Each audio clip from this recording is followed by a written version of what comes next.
वृंदावनेश्वरी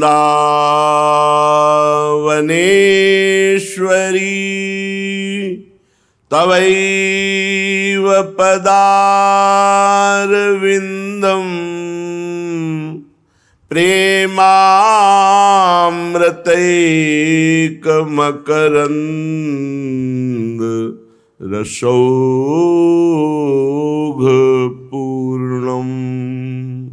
हृद्यर्पितं मधुपतेः स्मरतापमोग्रं निर्वापयत् परम शीतलमाश्रयामि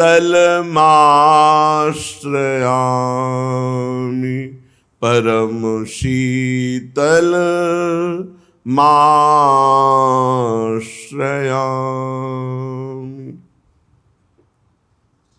सच्चिदानंद प्रेम स्वरूप महाकरुणामय श्री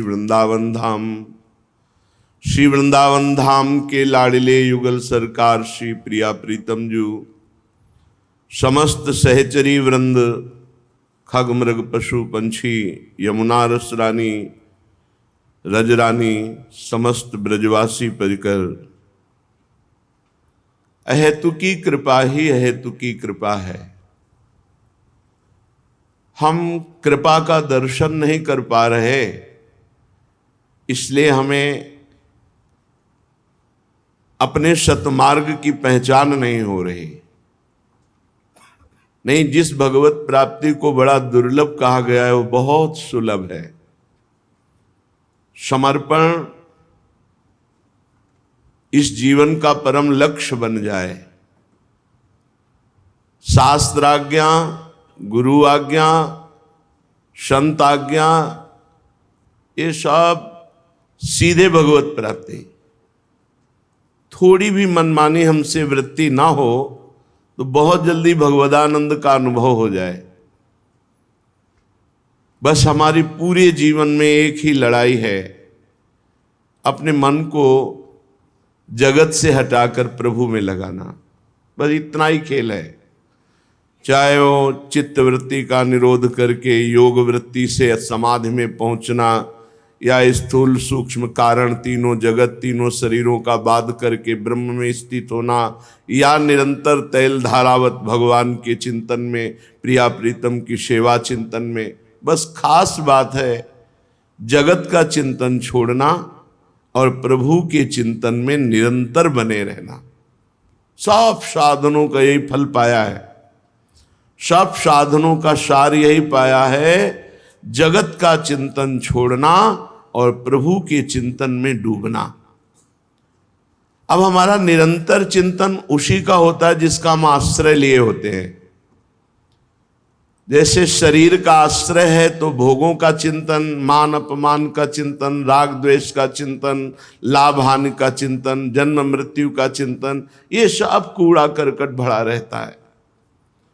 और जहां आश्रय शरीर का छूटा और भगवद आश्रय पुष्ट हुआ, बस फिर तो परमानंद की बाढ़ आ जाती है। स्वाभाविक लीला चिंतन, रूप चिंतन, महिमा चिंतन, गुण चिंतन, इसी में डूबा रहता है उपासक। खास बात शरीर का आश्रय छूट जाए, और ये होता है आज्ञा पालन से। चलो आप ऐसा करो, आप ऐसा करो, तो आपको लगता है मेरी सामर्थ्य कहाँ, ये तो गुरु कृपा से हुआ, इष्ट कृपा से हुआ। अब वो आश्रय पुष्ट होता चला जाता है। अहम का आश्रय हटकर भगवद आश्रय पुष्ट हुआ कि साधक निर्विकार हो जाता है, क्योंकि विकार शरीर आश्रय में है। शरीर आश्रित होकर कितना भी कसम खा के, कितना भी भूखे रहकर, कितना भी आप संयम नियम पालन करने की कोशिश करें, निर्विकार नहीं हो सकते। भगवद आश्रय ही आपको निर्विकार करता है। श्रीपाद प्रबोधानंद जी महाराज कह रहे हैं, सर्वं त्यक्त्वा शरणमगमं श्रील वृंदावन त्वां त्वयि अत्यंताक्ष मम करवम कोटि संख्यापराधम तन्मे नालंबनमिहि किमप्यस्ति राधा पदाब्ज द्वंद्वानंदोन्मदमदवनम त्वं न चेन्नैव नैव। सर्वम त्यक्त्वा, ये धामनिष्ठ महापुरुष है। मैंने सब कुछ छोड़ दिया, एकमात्र वृंदावन का आश्रय ले लिया। बहुत बड़ी महिमा है। ये जो आप लोग दंडवती परिक्रमा लगा रहे हैं ना, ये जो परिक्रमा लगा रहे हैं ना, हम आपसे कहते हैं कि अगर करोड़ बार भगवत प्राप्ति होनी होती तो भी बहुत सरल है। दुर्लभ है मानव दे, फिर दुर्लभ है संत समागम, और फिर अत्यंत दुर्लभ है नाम रूप लीला धाम की कोई निष्ठा जागृत हो जाए। ये आप जो लौटते हैं ना वृंदावन की रज में, दंडवती करते हैं, हो गया। बहुत करुणा में प्रभु हैं। जन्म जन्मांतरों के पापाचरण का नाश, जैसे गिरिराज जी की परिक्रमा, वृंदावन की परिक्रमा, ब्रज 84 कोस की परिक्रमा, निहाल हो गए। ये ऐसा महान तप आपके जीवन में जो भगवान की ही केवल प्राप्ति कराएगा, केवल भगवान की प्राप्ति कराएगा। गिरिराज जी की दंडवती परिक्रमा श्री सदगुरुदेव भगवान के चरणों के आश्रित हो रही थी। आगे आगे पूज्य महाराज जी पीछे पीछे। पहले वृंदावन की दंडवती करवाई, फिर गिरिराज जी की, फिर बरसाने की, फिर ब्रज 84 कोश पद यात्रा। गुरु कृपा ही सामर्थ्य प्रदान करती है। 4 बजे तड़के एक इतना बड़ा बालक अन्योर के सामने ऐसे आगे परिक्रमा मार्ग 50 हाथ आगे महाराज जी होंगे। आदेश था कि दूरी बना के चलो। वो बैठ गए तो 50 हाथ दूर बैठे रहो, जब तक वो दंडवती न शुरू करे तब तक बैठे रहो। वो चिंतन परायण महापुरुष। तो बीच में बोले ला बाबा पैसा दे। श्री जी की सेवा के लिए कब्र में कुछ गमछा में से बांधे रहते। नहीं नहीं पैसे नहीं, चल। हे झूठ बोले बाबा, पैसे। बालक है, गांव आसपास, तो कोई बालक आ, पर 4 बजे प्रश्न उठा, खुला 1 रुपया ऐसे। वो मंद मुस्कान, वो चितवन, दंडवती लगाए बिना कारण के अशुभ प्रवाह हो। जब दंडवती का विश्राम हुआ तो पूज्य महाराज जी से कहा, महाराज जी ने कहा यहाँ बालक कहाँ आ सकता है 4 बजे, ये तो गिरिराज धरन की ही लीला है, गिरिराज धरन है। जब यहाँ वृंदावन आए तो भक्ति दीप महाराज जी यहाँ रहते थे। उनका बाबा तुम्हें भगवत साक्षात्कार हुआ गिरिराज जी में? नहीं महाराज। हे बाबा हमको यहाँ से पता चला, तुम कह रहे हो नहीं। वो क्या पता चला महाराज जी? बोले एक बालक नहीं मिला? हाँ अन्योर के पास एक बालक ऐसे का। बोले वो गिरिराज धरन ही थे। श्री जी में उनका बहन भाव, बड़े सिद्ध महापुरुष भक्तिदीप जी महाराज। ये दंडवती परिक्रमा, ये धाम का आश्रय भगवत प्राप्ति के लिए बहुत पर्याप्त है। बस अपने जीवन की धारा परमार्थ से गिरने ना पावे, निश्चिंत हो जाओ। ये लाखों प्रकार की साधनाएं एक तरफ और धाम का आश्रय वास एक तरफ, ये बहुत बड़े साधन से परिपूर्ण अवस्था को प्राप्त महापुरुष हैं श्रीपाद प्रबोधानंद जी। सन्यास में कृपा शब्द नहीं है, सन्यास में साधन शब्द ही है। कृपा शब्द तो वैष्णव पद्धति में, भक्ति में है। महाप्रभु चैतन्य देव की कृपा से श्रीधाम वृंदावन का और वृंदावन के रसिकों के कृपा कटाक्ष से जो प्राप्त हुआ, तो कह रहे सर्वम त्यक्त्वा, सब कुछ छोड़ करके शरण मगमम श्रील वृंदावनम त्वाम, मैंने अगम वृंदावन की शरण ली, जो बड़ा दुर्लभ है, आप लोगों को कृपा से प्राप्त हुआ है। तो आपको लगता है वृंदावन वास कोई कठिन है? अरे वृंदावन वास कठिन मेरी माई, रसिकों ने लिखा है, बहुत कठिन है वृंदावन वास। ये तो सहज हो गया, जैसे तैर कर जाना बड़े बड़े खतरनाक जल जंतुओं के बीच से, बड़ा कठिन, लेकिन सुदृढ़ जहाज मिल गया जल का तो बैठकर खेलते हुए पार हो गए। ऐसे हरिवंश प्रताप रूपी जहाज पर बैठ गए तो श्रीधाम वृंदावन का वास, उपासना, ये सब सहज हो गया। बहुत ध्यान देने योग्य बात, बिल्कुल विचलित नहीं होना। इसका मतलब ये नहीं कि प्रमाद स्थिति में मनमानी आचरण करना, बात को समझना है। सर्वम त्यक्त्वा शरण मगमम श्रील वृंदावनत्वाम अत्वयि अत्यंता क्षमम करवम कोटि संख्यापराधम। आपके ऊपर मैं जब वास करने लगा, आपकी शरण लेकर, तो ठहरा अपराधी जीव तो करोड़ों अपराध किए। त्वयि अत्यंता क्षमम करवम कोटि संख्या अपराधम, पर आप इतने दयालु हैं कि आपने मेरा हाथ नहीं छोड़ा। करोड़ों अपराध करने पर भी आपने क्षमा किया और हमें वास दिया। श्रीधाम वृंदावन चाहे तो 1 मिनट में ऐसी आपकी चित्त वृत्ति कर देगा कि हम हाथ जोड़ें, आपको सब सुविधाएं दें, तो भी आप नहीं रुकोगे, भाग जाओगे। और श्रीधाम पकड़ लेना तो रोज आप अपमानित हो, कड़वे वचन सुनो, हर अव्यवस्था हो, तो भी आपके मन में नहीं आएगा कि मैं वृंदावन छोड़ दूं। यही लगेगा कि नहीं नहीं, यही वृंदावन वृंदावन। और ये आता भी नहीं है कि मैं वृंदावन वास करूं बिना श्री जी की कृपा के। श्री राधिका कृपा बिनु सबके मनन गम्य। अभी जब आ रहे थे तो एक भगत अपने भाव प्रस्तुत कर रहे थे कि मैं बार बार तो आ नहीं सकता, एक बार दर्शन किए और कोई जीवन तो हमें यहाँ बिताना नहीं। तो फिर हमें अच्छा नहीं लगा, फिर हम माइक लिया, हम कहा ए भाई, हमें जीवन भले यहाँ बिताने को ना मिले, लेकिन हम यही बोलेंगे कि मेरा जीवन यहाँ व्यतीत हो जाए।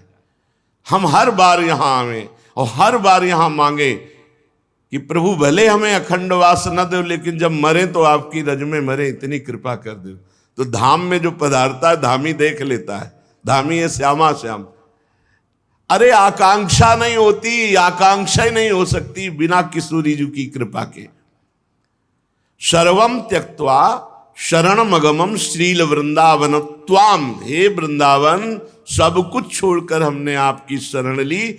और हमारा स्वभाव है गलती कर देना, तो हमसे कोटि संख्या अपराध हम अगर गिने तो करोड़ों अपराध होंगे, पर आपने सब क्षमा किया।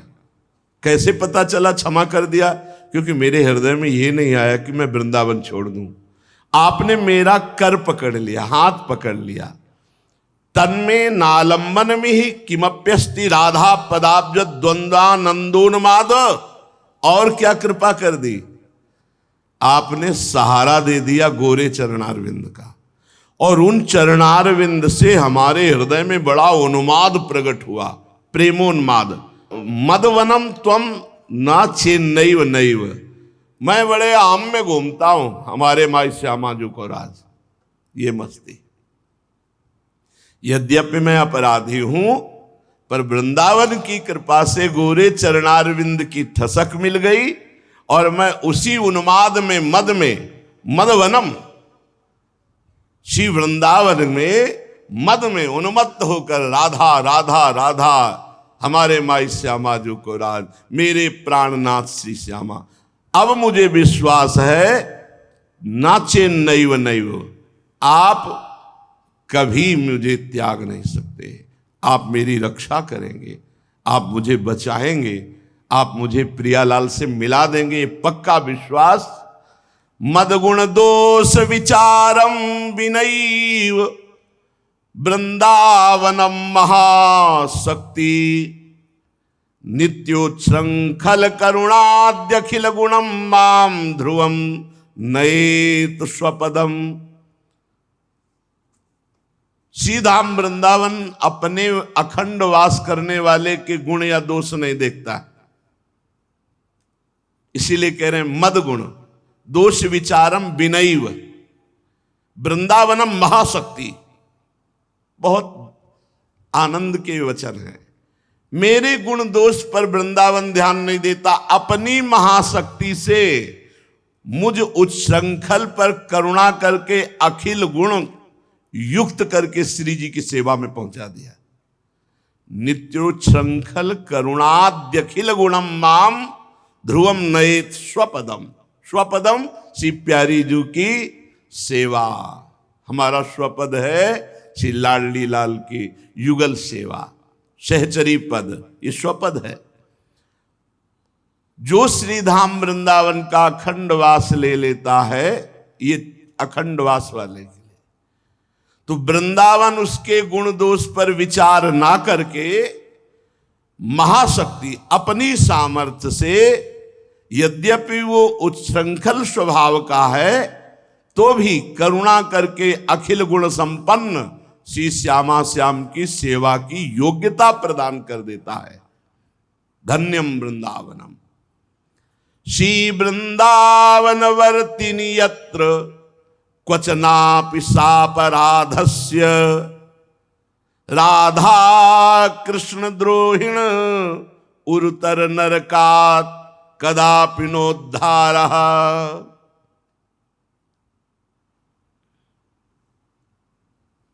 अब यहां थोड़ा सावधान की बात करें।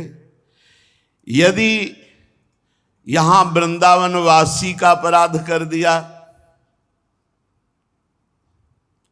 और श्री प्रिया प्रीतम की निंदा की, उनकी लीला की, उनकी, जैसे बहुत से बहिर्मुख लोग हैं, कई तरह की भावनाएं,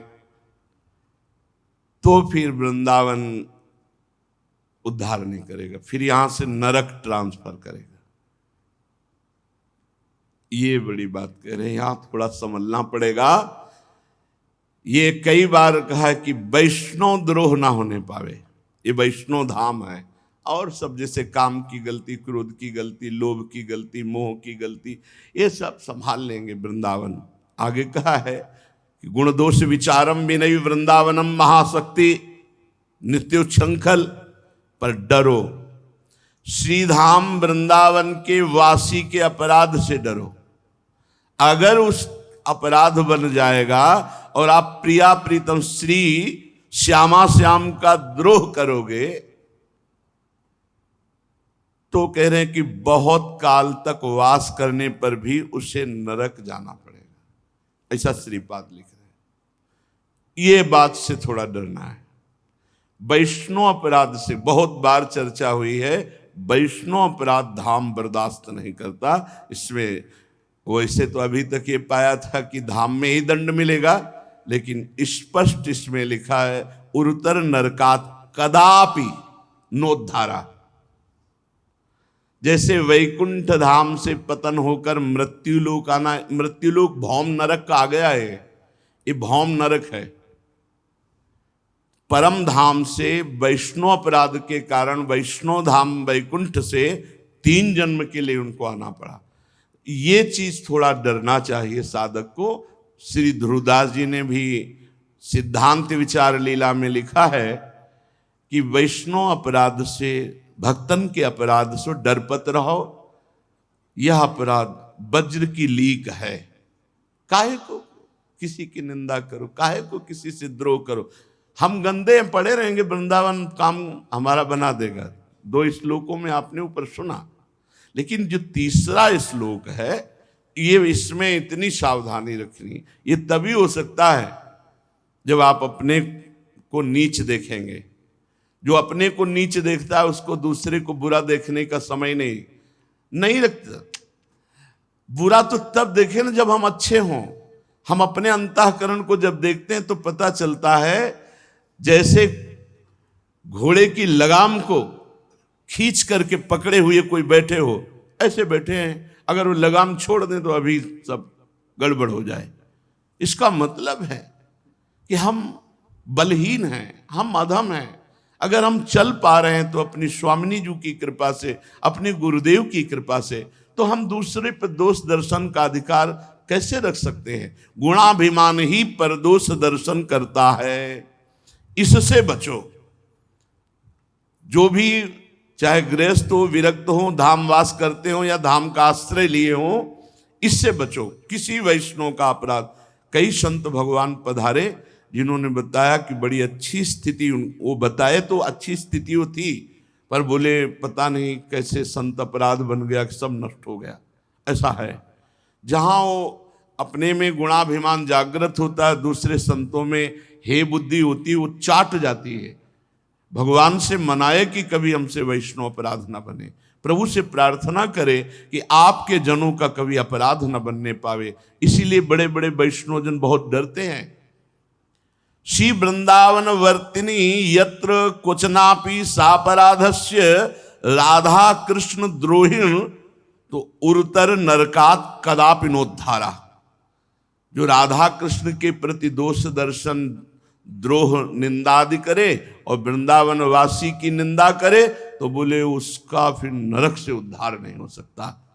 जैसे भगवान शिव ने भी कहा, जो प्रिया प्रीतम में भेद करके राधा कृष्ण में भेद करता है और निंदादि, दोष दर्शन आदि, तो फिर उसकी निश्चित दुर्गति होती है। तो प्रभु में दोष दर्शन करने का तो कोई कहीं भी कोई कारण ही नहीं दिखाई देता। आपको जहां ऐसा लगे तो बड़े महापुरुषों से मिल करके अपने मन को निर्मल कर लीजिए। मानो लगता है कि माखन चोरी लीला प्रभु ने क्यों की, चीरहरण लीला क्यों की, रास क्यों किया, तो ऐसे रसिकों के पास बैठो जो आपको सुलझा सके। 2 मिनट में आपका संशय खत्म हो जाएगा। और किसी वैष्णव के प्रति तो इसलिए दोष दर्शन नहीं करना चाहिए कि हमें खुद प्रभु चला रहे हैं तो उसको भी प्रभु चलाएंगे। अगर उसमें कोई कमी है तो श्यामा जू, लाल जू कृपा करके उसे हम क्यों निंदा करें। हा वृंदावन राधा तत्प्रिय सर्वस्व उच्च कई रघवान त्वय्यहमति भय कंपित आशम त्वं मेत्र संभवत् शरणम। हा वृंदावन, हा राधा किशोरी, हा राधा प्राणनाथ, प्रिय श्याम सुंदर, मुझे डर लग रहा है, ये भय कभी न बनने पावे। कभी आपके प्रिय भक्त का अपराध और आपके प्रति कभी दोष दर्शन, द्रोह बुद्धि ना होने पावे। मैं एकांतिक भाव से आपके शरण में हूं, मैं भय से कंपित हो रहा हूं, मेरी रक्षा कीजिए, मेरे द्वारा कभी ये अपराध न बने। हा वृंदावन, हा राधा, राधा तत्प्रिय सर्वस्व श्याम सुंदर उच्चैक रघवान। यद्यपि मैं महान पापी हूं पर भय कंपिता, मैं इस उन पाप से भयभीत नहीं हूं, मैं भयभीत हूं ऊपर वाले इस लोक से। कहीं आपके भक्त का अपराध न बन जाए, कहीं आपके प्रति दोष दर्शन न हो जाए। आसम त्वं मेत्र संभवत् शरणम, मैं आपकी ही शरण में एकांतिक भाव से आशा करता हूं कि आप मुझे ऐसी सामर्थ्य देंगे कि हम किसी की निंदा न करें। अवसर ही नहीं भाई, निंदा का अवसर ही नहीं है। अगर आप अपना समय खाली रखते हैं तो ये दोष बनेगा, नहीं है ही नहीं, अवसर ही नहीं। सत्संग सुना, अपनी दिनचर्या, अपने कार्य से मतलब, तेरे भावे जो करे भलो बुरो संसार, नारायण तू बैठ के अपनो भवन बुहार। हमें दुनिया से मतलब क्या है? अगर कोई हमारे पास आकर किसी संत की निंदा या कुछ ऐसा कर, तत्काल रोक देना चाहिए। ए भाई, तुम अपना चश्मा बदलो, काहे को दूसरे का दोष दर्शन करते हो? कान में अंगुली डालो, राधा राधा, वहां से निकल पड़ो। राधा कृष्ण विलासई रति मधुरिम सिंधु बंधो उल्लासई। कितनी मेहनत से भजन कमाया जाता है। भजन करना कितना कठिन है। ये दुष्ट मन और इंद्रियां एक क्षण में सब ठगों के हाथ दे देती है। बहुत विचित्र इनकी चाल है। मन और इंद्रियां ठगों से मिलकर हमें लुटवाते रहते हैं। नहीं तो भगवदानंद यहां तो वास मात्र से अनुभव हो जाए। वृंदावन वास करना अपने आप में बहुत बड़ा भजन है। 1 महीने तीर्थराज प्रयाग में वास करते हैं तो बड़ा पवित्रता का अनुभव होता है, हृदय फूलता है। 1 महीने वास किया संगम में तीर्थराज प्रयाग में, जब माघ मकर गति रवि जब हुई, तीर्थपति आव सब कोई जाता है, जैसे अर्ध कुंभी कुंभ, और ऐसे भी माघ मास में 1 महीने वास करने में छाती फूलती, आनंदित होते हैं। और यहाँ ज्ञान भक्ति वैराग्य सबका संगम है वृंदावन धाम, और यहाँ आप जीवन व्यतीत कर रहे हो, आपका हृदय नहीं फूल रहा। आप विचार करो, जब 1 महीने के बाद वहां से चले ना, तो बहुत आनंद, अपने लोगों ने वास किया है। एक हृदय में कि 1 महीना से संगम स्नान हो रहा है और वहां वास किए, बड़ा पवित्रता का अनुभव होता है। और तीर्थराज प्रयाग जहां पवित्रता का अनुभव करता है, ऐसे वृंदावन धाम में आप आजीवन व्यतीत कर रहे हो, आपको अनुभव नहीं हो रहा। हम तब कहीं ना कहीं हमसे त्रुटि हो रही नहीं। वृंदावन वास मात्र आनंद में उन्मत्त कर दे आपको। राधा कृष्ण विलासई रति मधुरिम सिंधु बंधुरोल्लासई रंजित निकुंज वीथिम ध्यायन्ति वृंदाटवी महाधन्य। वह धन्य हो जाता है वृंदावन में वास करने वाला, जो केवल प्रिया प्रीतम के पद गायन करना, नाम जप करना, उन्हीं का चिंतन करना, वृंदावन की कुंज निकुंजों का चिंतन करना। रंजित निकुंज भी थी, जहां उनके चरणार विंद पड़ रहे, कैसे प्रिया प्रीतम विहरण कर रहे, कैसे प्रिया प्रीतम मुस्कुरा रहे, उनके पदों का गायन करना, नाम जप करना। तो बोले वो महाभाग्यवान पुरुष धन्य है वृंदावन वास कर। किसी से मतलब नहीं, ना काहू सो बोली वो, ना कोई व्यवहार, अपनी कुंवरी किशोरी को जियत निहार निहार। मतलब नहीं किसी से, वृंदावन ऐसे रहे मनो चिन्हारो नाहि, किसी से कोई मतलब नहीं। राधे श्याम बस जो जो कर रहा है प्रिया जो जाने, लाल जो जाने। हमें तो जैसे चला रहे हम वैसे चल रहे, नेत्र नीचे किए हुए, अपनी कुटिया से जहां आए सत्संग सुना, वाणी पाठ किया, नेत्र नीचे किए, अपनी कुटिया में चले गए, किसी की कोई बात नहीं। व्यवहार तो बहुत खतरनाक है, अगर यहां दोस्त बनाया तो गड़बड़ हो जाएगा। रास्ते में चल रहे हैं बातें कर, वो अमुक की, अब वो निंदा स्तुति वैष्णव अपराध में आ जाएगा। कुछ नहीं, पर निंदा की किए ते आवत नहीं कछु हाथ, मूरख पर्वत पाप को ले चल अपने साथ। किसी की चर्चा मत करो। श्री गोस्वामी तुलसीदास जी कह रहे हैं कि जो भगवान से विमुख है, जो निरंतर नाम जप नहीं कर रहे, ये नरक रूप प्राणी हैं, इनसे ज्यादा बात ना करे। नहीं, अपराध बिल्कुल संभव है, बहुत जल्दी अपराध बन जाए। ते नर नरक रूप जीवित जग, भव भंजन पद विमुख अभागी।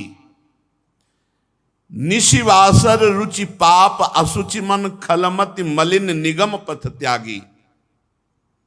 नहीं सत्संग भजन नहीं हरि को, श्रवण न राम कथा अनुरागी। बस सुत बितदार भवन ममता निशि, सोवत अति न कबहु मति जागी। किनका संग नहीं करना? बोले वो अभागी मनुष्य नरक रूप हैं, मतलब उनका संग, उनके पास बैठना, उनके साथ भोजन करना, मानो नरक जाने का रास्ता तय करना है। कैसे लोगों का संग ना करे? बोले जो भवभय भंजन भगवान श्री हरि के चरणों से विमुख हैं, रात दिन दूसरों से सुख लेने का चिंतन करना ही पाप वृत्ति है। दूसरों से सुख भोगने की इच्छा। बोले जिनका स्वभाव दिन रात पाप में ही लगा रहता है मन। अगर संत समागम भी हो रहा है, धाम में भी है, तो उनकी वृत्ति केवल पापाचरण में है। इसीलिए श्रीपाद ने कहा है उनको नरक।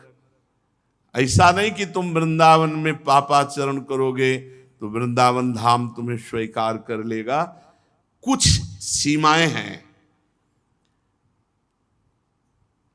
हमारी इच्छा नहीं है, पर स्वाभाविक ऐसा बुरा स्वभाव कई जन्मों का है जो हमसे गंदे आचरण करा देता है।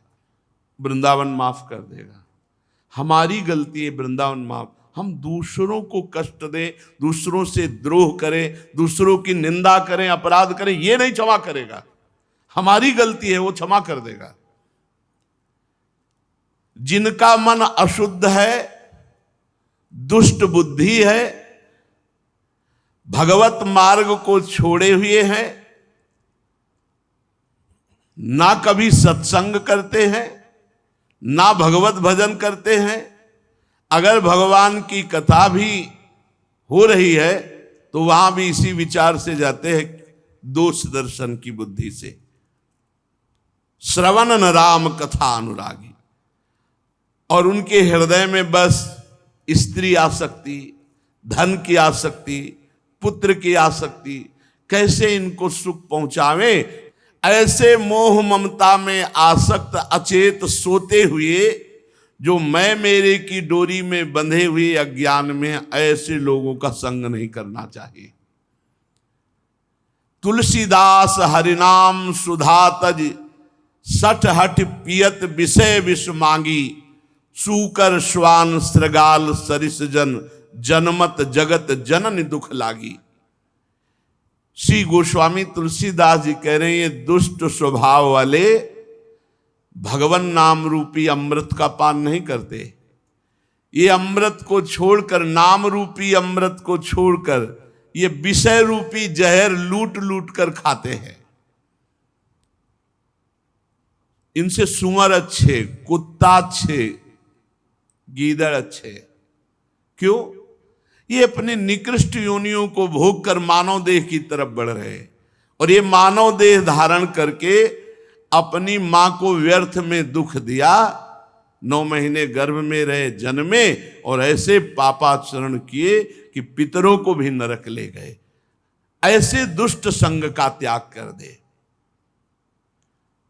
अगर हमें कभी दुष्ट संग मिले भी जो भगवत विमुख है, तो पहला कार्य करना, मन से प्रणाम करना और फिर दूरी बना लेना। मन से इसलिए प्रणाम करना क्योंकि आचार्य का आदेश है, ये क्रूरापि पापिनो न च सताम संभाष्य दृश्यासे सर्वानुवस्तुतया निरीक्ष परम स्वाराध्य बुद्धिर्मम।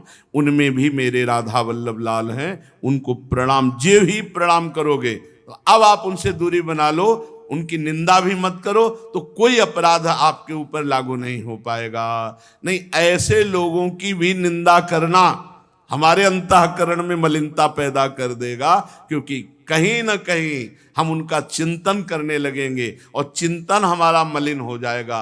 मलिन चिंतन मलिन कर देता है। चलते हैं श्रीमद् भागवत महापुराण, जिसमें भगवान के अवतार श्री पृथु जी महाराज अपनी प्रजा को उपदेश किए। कल आपने श्रवण किया, अपनी प्रजा को महाराज पृथु जी ने कहा कि सबसे पहली बात, किसी पर दोष दर्शन नहीं करना। वही देखो, हर जगह परमार्थ की जहां सावधानी की वार्ता है, वहां कोई ऋषि बोले या कोई भक्त बोले या भगवान बोले, शास्त्र बोले, एक ही बात है। ध्यान दीजिए, कल की चर्चा में था कि महाराज पृथु ने अपनी प्रजा को कहा, मैं हाथ जोड़कर निवेदन करता हूं, यदि आप बात मानेंगे तो आप हमारे ऊपर बड़ी कृपा करेंगे, बड़ा अनुग्रह करेंगे। पहली बात यह कि आप किसी पर दोष दर्शन ना करें। दूसरी बात, हृदय में निरंतर भगवान का नाम जप करें। तीसरी बात, जो भी कर्तव्य कर्म करते हैं भगवान को समर्पित कर दीजिए, इससे सर्वलोक महेश्वर भगवान प्रसन्न हो जाएंगे, भगवत प्राप्ति आपको हो जाएगी। पृथ्वी तल पर हे मेरे प्रजाजन, वही मेरा प्रिय है जो यज्ञ भोक्ताओं के, अधीश्वरों के भी अधीश्वर सर्वगुरु भगवान श्री हरि का निरंतर भजन करते हैं। ये बहुत बढ़िया बात है। भगवान का निरंतर भजन करते हैं वे मुझ पर बड़ी कृपा करते हैं। महाराज पृथु ने कहा वे मुझ पर बड़ी कृपा करते हैं। अहो ममामि वितरन्त्यनुग्रहम् हरिं गुरुं यज्ञ भुजामधीश्वरम् स्वधर्म योगेन यजन्ति मामका निरंतरम छोड़ितले दृढ़व्रता। वो मेरे ऊपर बड़ी कृपा करते हैं जो मेरी प्रजाजन है, जो यज्ञ भोक्ताओं के अधीश्वर भगवान श्री हरि का निरंतर भजन करते हैं। निरंतर भजन कैसे बनता है? तो कह रहे हैं जो सहनशील हैं, जो तपस्या के धनी हैं, जो तत्वज्ञानी हैं, ऐसे वैष्णवों को और ब्रह्म ऋषियों को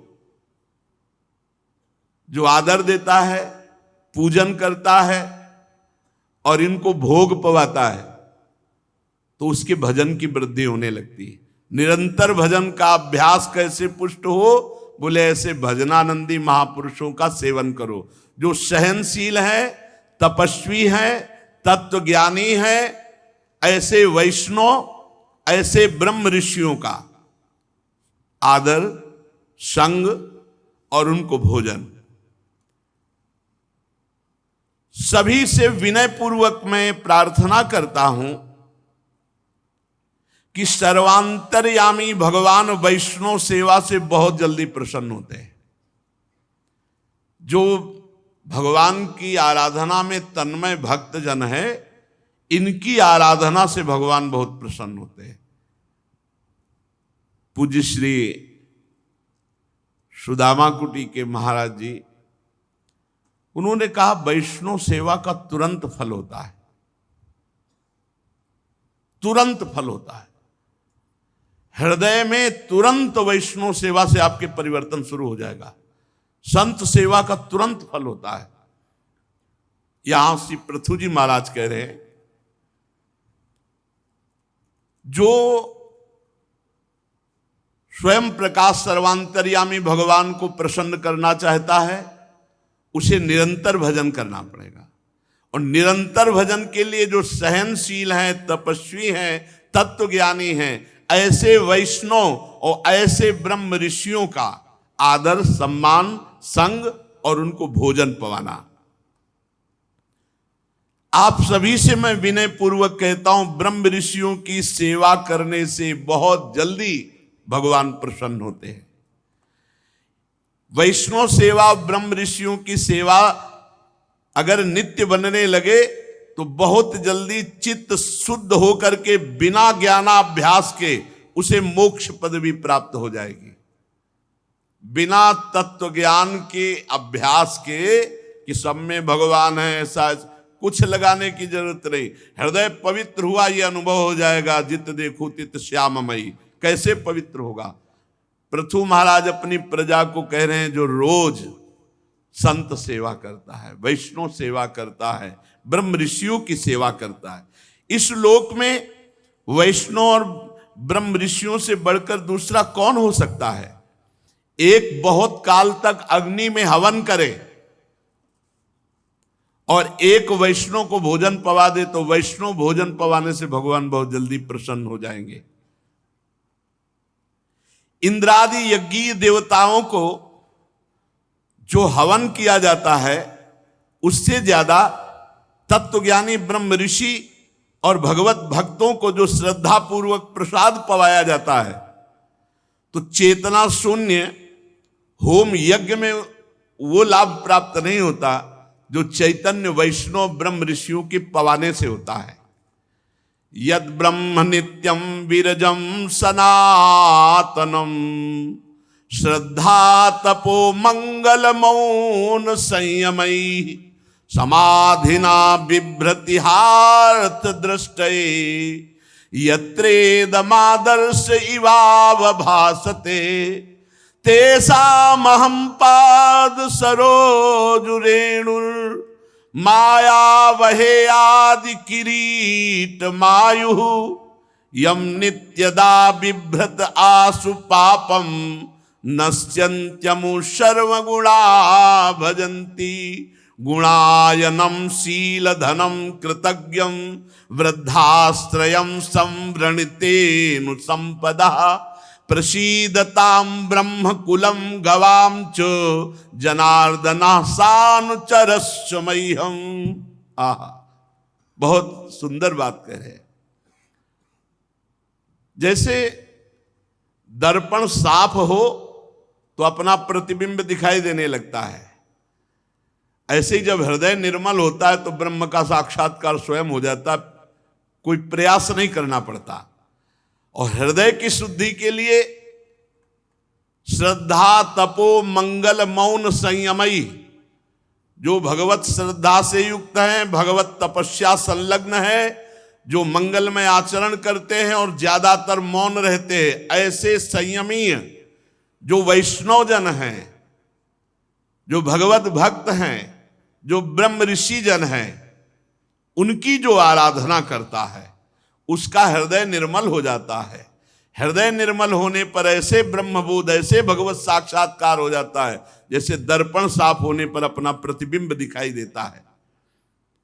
तेषामहम पाद सरोज रेणुर माया वहे याद किरीट मायु, मैं ऐसे ब्रह्म ऋषि वैष्णव जनों की चरण कमल की धूली अपने मुकुट पर धारण करता हूं, आयु पर्यंत धारण करूंगा, क्योंकि वो चरण रज धारण करने से तत्काल सारे पाप नष्ट हो जाते हैं और भगवत सेवा संबंधी सद्गुण प्रकट हो जाते हैं।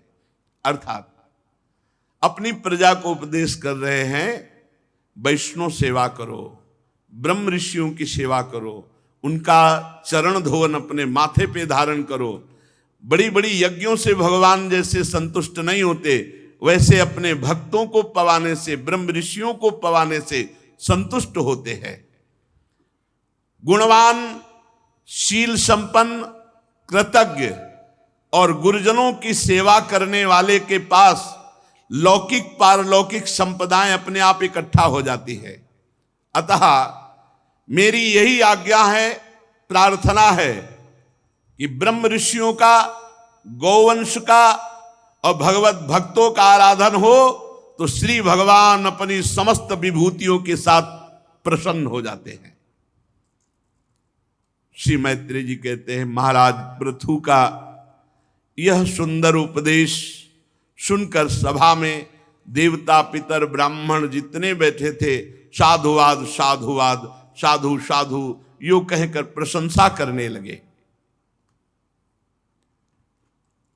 समस्त संत जन भी विराजमान थे। उन्होंने कहा, पुत्र के द्वारा पिता कैसा भी पापी हो पुण्य लोकों की प्राप्ति कर लेता है। आज ये यथार्थ सत्य पापी वेन का निस्तार हो गया कि आप जैसे पुत्र प्रकट हो गए।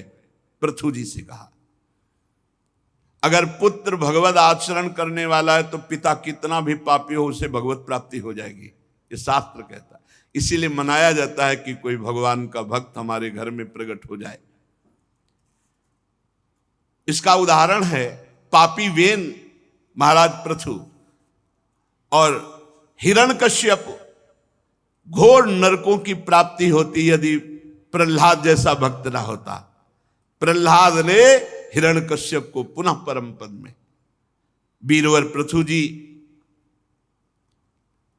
आप तो भगवान श्री हरि की भक्ति में अविचल प्राप्त किए हैं। हम आशीष देते हैं आप बहुत वर्षों तक जीवित रहे और प्रजा का पालन करें, आपका सुयश हो, आप उदार कीर्ति हैं। ब्रह्मण देव भगवान श्री हरि की कथा में रुचि रखते हैं।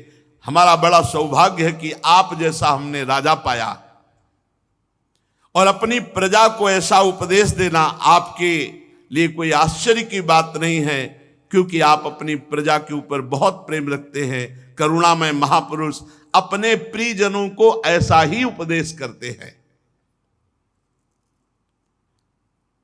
श्री मैत्रेय जी कहते हैं, जिस समय प्रजाजन पराक्रमी पृथ्वीपाल महाराज पृथु की प्रार्थना कर रहे थे, उसी समय एक घटना घटी। आकाश से एक तेज उतरता हुआ दिखाई दिया और उस तेजो पुंज में 4 मुनीश्वर, सनक, सनंदन, सनातन, सनत कुमार।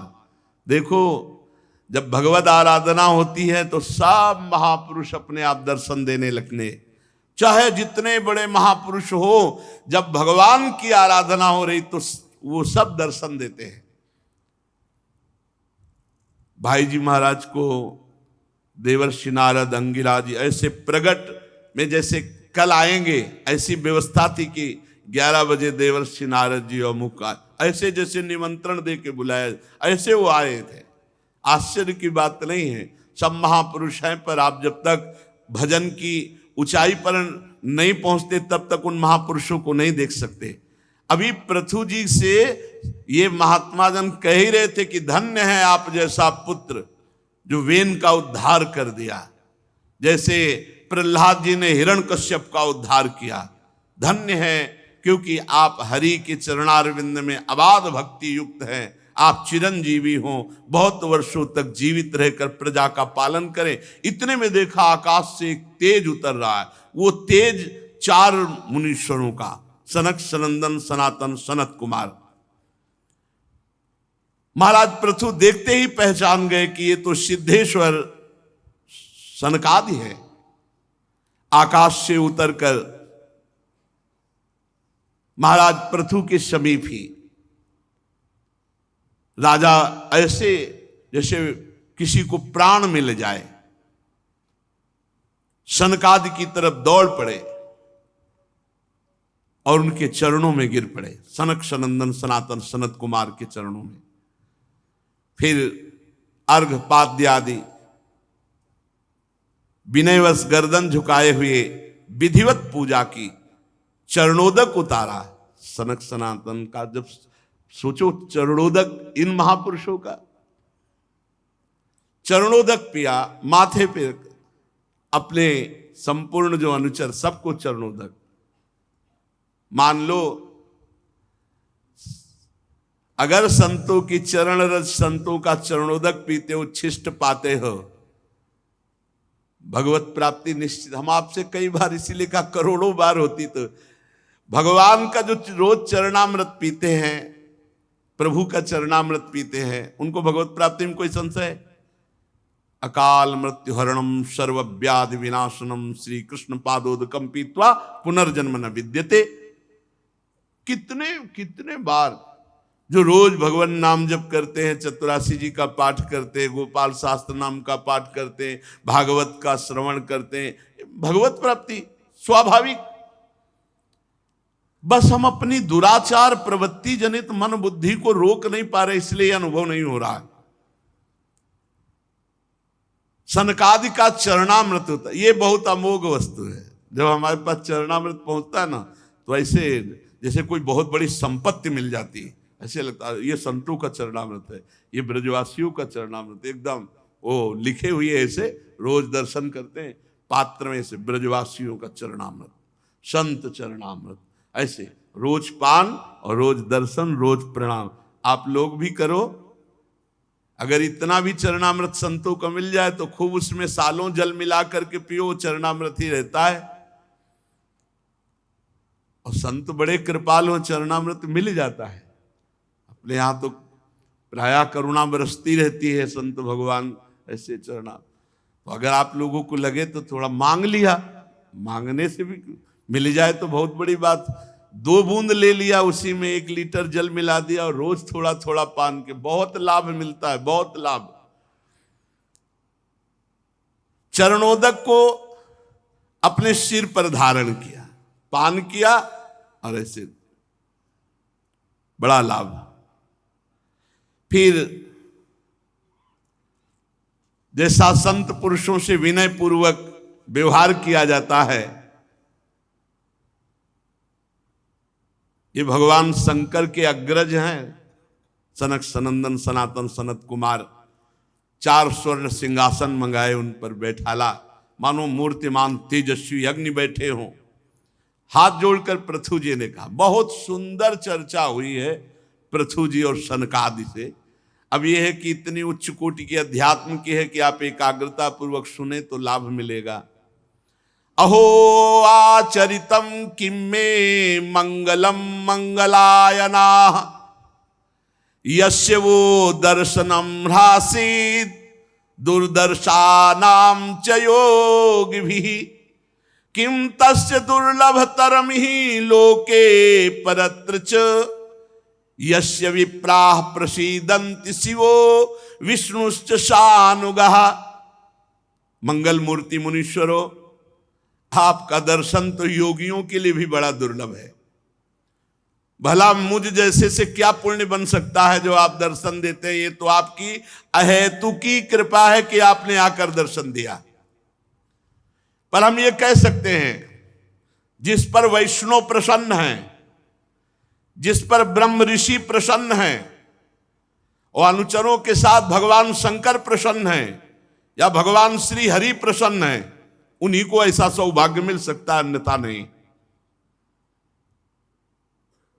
इस दृश्य प्रपंच के कारण जैसे महातत्वाद यद्यपि सर्वगत हैं तो भी सर्वसाक्षी आत्मा को नहीं देख सकते।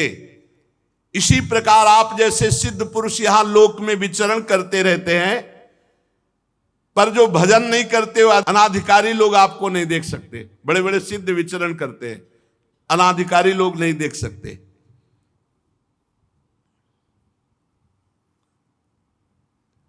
कई बार महापुरुषों के दर्शन होते हैं अव्यक्त रूप से। एक बार बहुत एकांत क्षेत्र, पीछे देखा, एक बड़े अवधूत कोटि के संत खड़े थे और उन्होंने कहा, जीवन में 3 बातें सदैव याद रखना, बिना किसी प्रश्न के, बिना ऐसे। बड़े अवधूत कोटि के महापुरुष एकाग्रता पूर्वक उन 3 बातों को पहली बात, कभी भगवान का विस्मरण मत करना। दूसरी बात, कभी धन अपने नाम मत रखना। तीसरी बात, अपने नाम कभी कोई जमीन मत रखना। महापुरुष जन जब देखते हैं कि इस साधक में भगवत प्राप्ति की लालसा है तो आगे से आगे आपको पूछने की जरूरत नहीं पड़ेगी। आप जैसे सिद्ध महापुरुष लोक में विचरते रहते हैं, पर जो भजन नहीं करते अनाधिकारी लोग, वो आपको नहीं देख पाते। जिनके यहां आप जैसे महापुरुष थोड़ा जल ले लें या आसन स्वीकार कर लें, बैठ जाएं, कोई पदार्थ स्वीकार कर लें, कुछ ले लें, वो धन्याति धन्य हो जाते हैं। आप जैसे महापुरुष कुछ सेवा स्वीकार कर लें। जिनके घरों में भगवत भक्तों के चरणामृत का छींटा नहीं पड़ा, वो चाहे जितना वैभव संपन्न हो, वो भूतों के रहने वाले घर के समान है। वो व्यर्थ है, अपवित्र घर है जिनमें भक्तों का चरणोदक नहीं पड़ा। और भगवान की कृपा से सौभाग्य से अपने लोगों को बचपन में से ये सौभाग्य मिल रहा है। 8 सन्यासी महात्मा जन जहां दूर से दंड लिए दिखाई दे तो दौड़ो स्वामी जी आ रहे। अब साष्टांग दंडवत, थाली लोटा जो कुआं से जल निकाल के सबके चरणोदक धोना और फिर पान करो, माथे पे डालो, छिड़के आओ पूरे घर में, फिर उसको पात्र में रख लिया जाता, रोज पवाया। वही सब प्रभाव संतों का चरणामृत का। जिनके घरों में संतों का, भक्तों का चरणामृत नहीं छीटा पड़ता, वो बड़े बड़े समृद्धियों से संपन्न होने पर भी जिन घरों में भूत रहते हैं ऐसे वो घर हैं, अपवित्र हैं। या जिन खोखले पेड़ों में सांप रहते हैं वो अपवित्र। ऐसे हे मुनीश्वरों, कैसे कहूं कि आपका स्वागत है। स्वागतम वो द्विज श्रेष्ठा यद व्रतानि मोक्षवा चरंति श्रद्धया धीरा बाला एवं बृहंति च। क्योंकि आपने बाल्यावस्था में ही ब्रह्मबोध प्राप्त कर लिया, आप अखंड ब्रह्मचारी हैं, आपका ब्रह्मचर्य अखंड है, आप सदैव अपने स्वरूप में स्थित रहते हैं। स्वामियों, हम लोग तो अपने कर्मों के वशीभूत होकर इस विपत्ति के क्षेत्र रूप संसार में केवल इंद्रिय संबंधी भोगों को ही पुरुषार्थ मानकर भोग रहे हैं। आप कृपा करके बताइए, प्रश्न है, जो इस संसार में इंद्रिय भोगों में ही केवल सुख मानकर फंसे हैं, उनका कल्याण कैसे होगा? उनका निस्तार का उपाय क्या है? और आप लोगों से ये पूछना कि आपका कुशल मंगल है, ये उचित नहीं है, क्योंकि आप सदैव आत्मा में रमण करते हैं, आत्मस्वरूप हैं। तो क्या कुशल और क्या अकुशल आपके लिए? तो जो अपने स्वरूप में स्थित, उसमें कोई फर्क नहीं पड़ता, चाहे विपत्ति हो, चाहे संपत्ति हो, दुख हो, सुख हो, साप हो, वरदान हो, कोई फर्क नहीं पड़ता।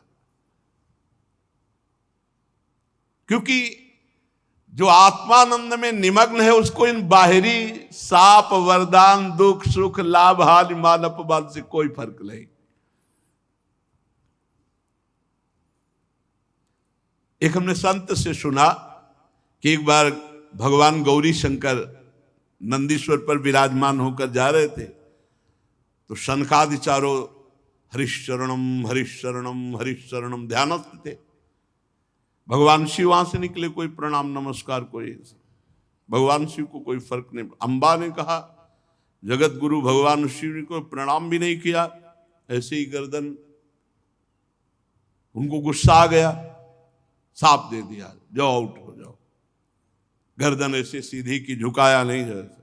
भगवान शिव ने कहा कोई फर्क नहीं पड़ता इनके ऊपर। बोले क्यों?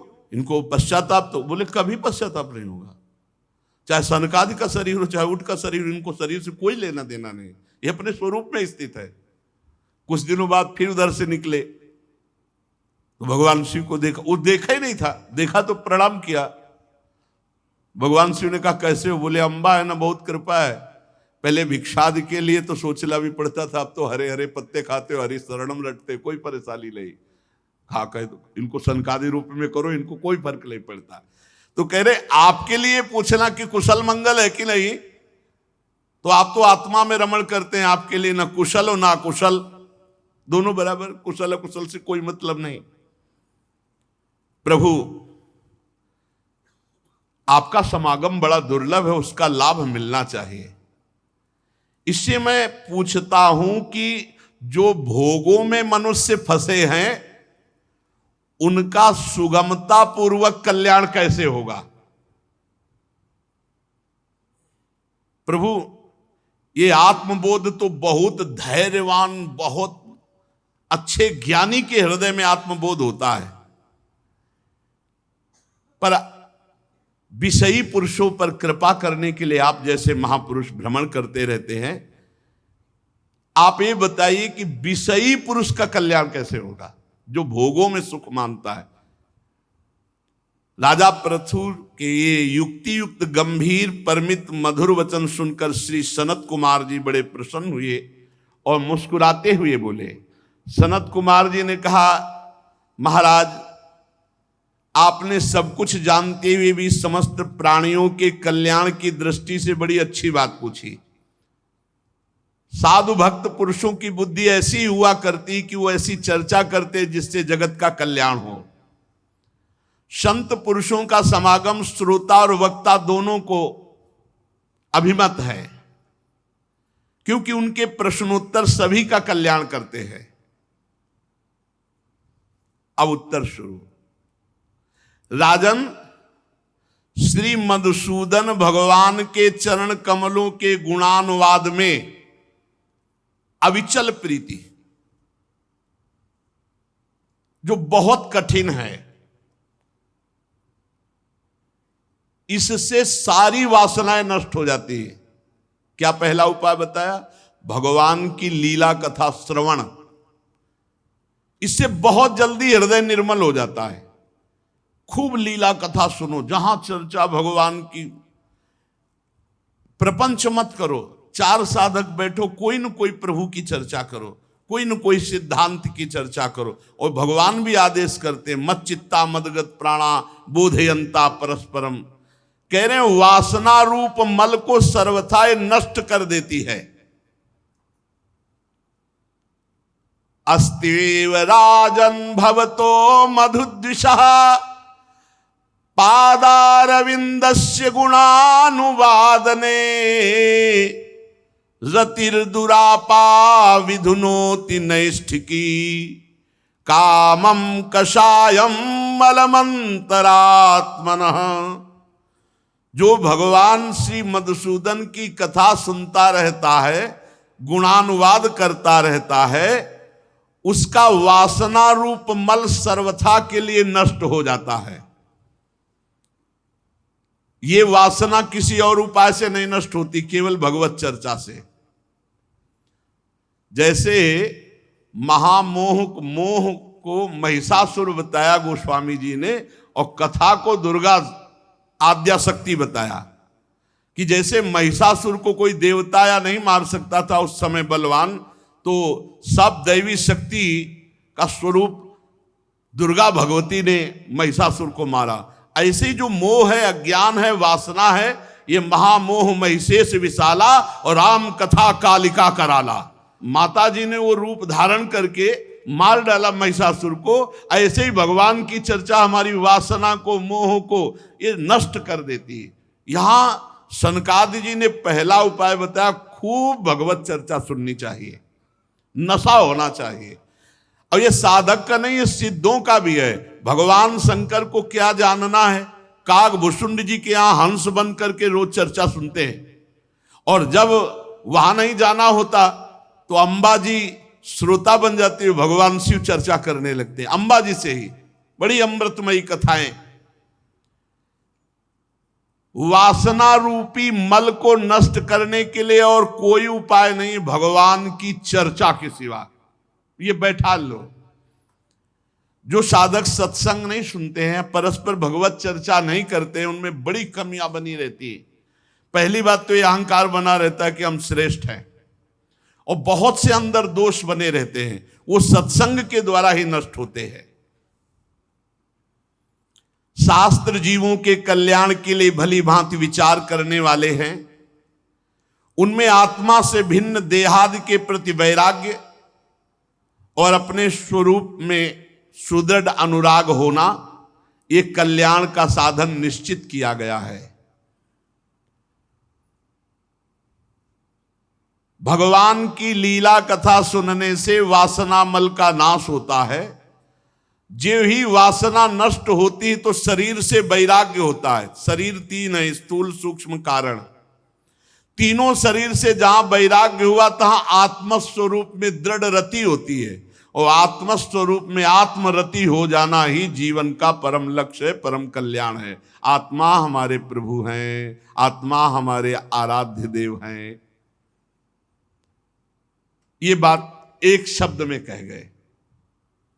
अब इसको विस्तार पूर्वक वर्णन करते हैं। पहले शब्द में उत्तर है, संसारी भोगी पुरुषों को भगवत प्राप्ति का उपाय क्या? बोले खूब भगवान की चर्चा, भगवान के गुणों का कथन श्रवण करे।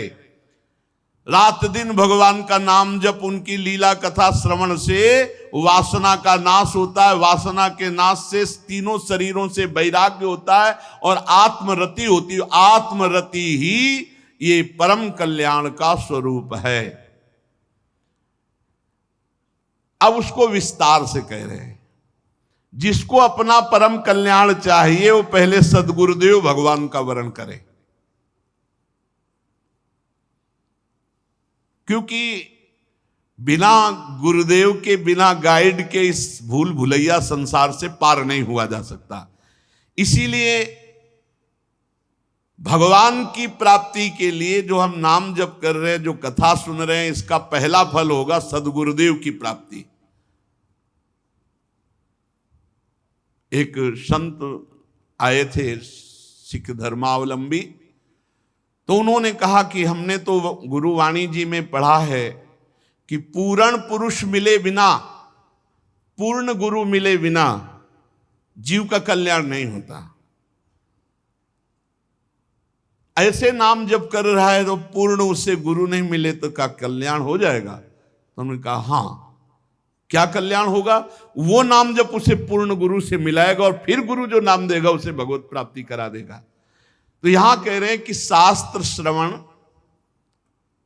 हमारे अंदर जिज्ञासा प्रकट करेगा, भगवत प्राप्ति की मुमुक्षुता प्रकट करेगा, और उसके लिए हमें सदगुरुदेव का वरण करना होगा, सदगुरुदेव का आश्रय लेना होगा।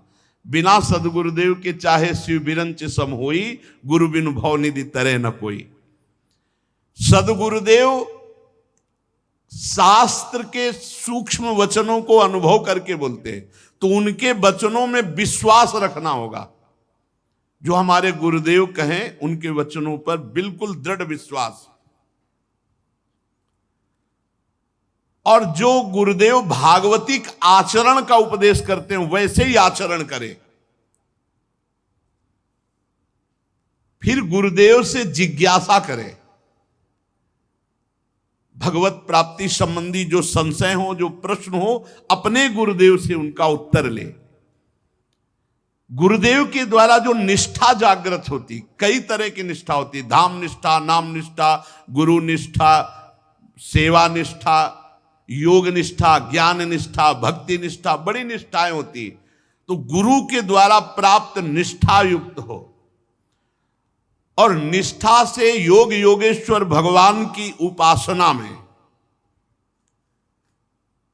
और जो लोग केवल धन, इंद्री, स्त्री इसी में आसक्त हैं, भोगों में, उनसे दूरी बनाकर रखे, इनसे गोष्ठी न करें, इनसे मिले न, बहुत जहरीला स्वभाव होता है।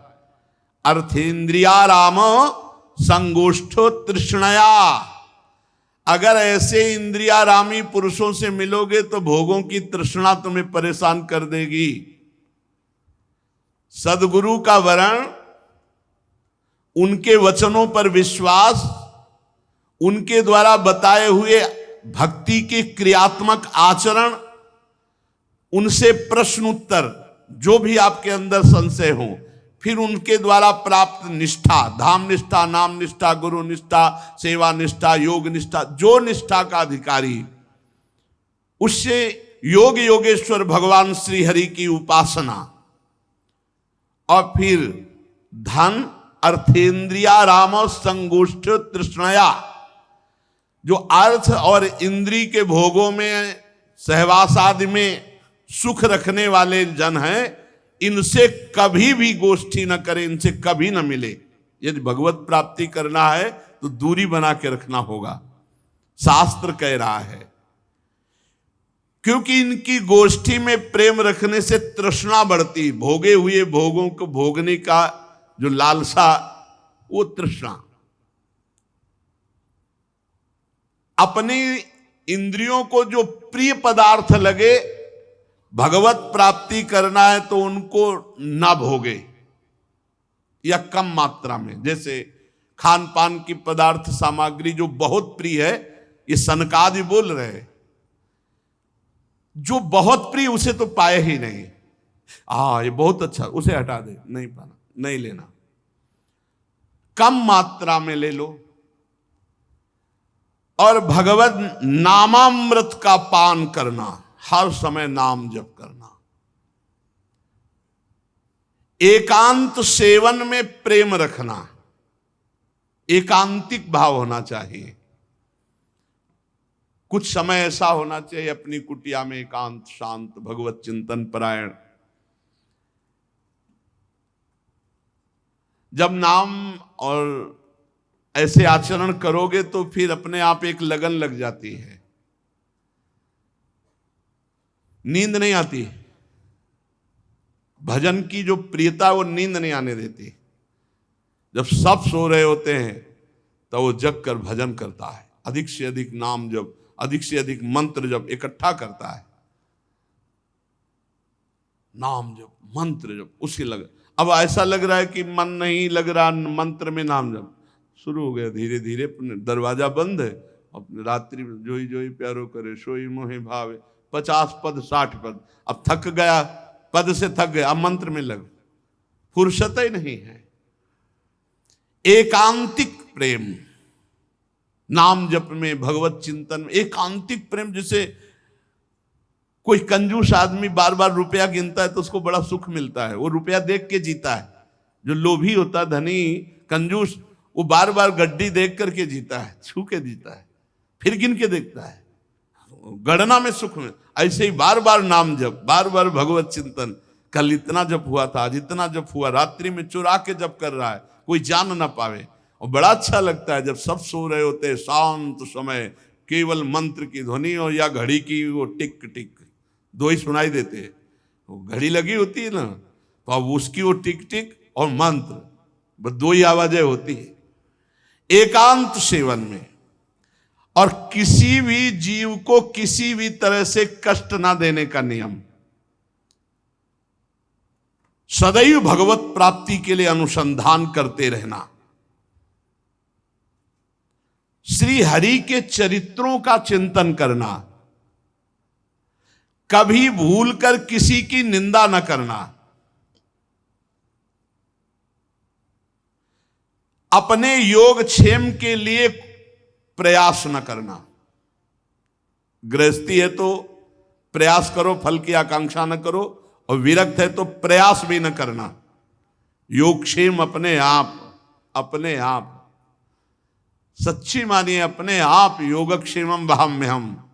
और गृहस्थी है तो कर्तव्य करो, फल की आकांक्षा मत करो, बहुत जल्दी सिद्धावस्था प्राप्त होती है।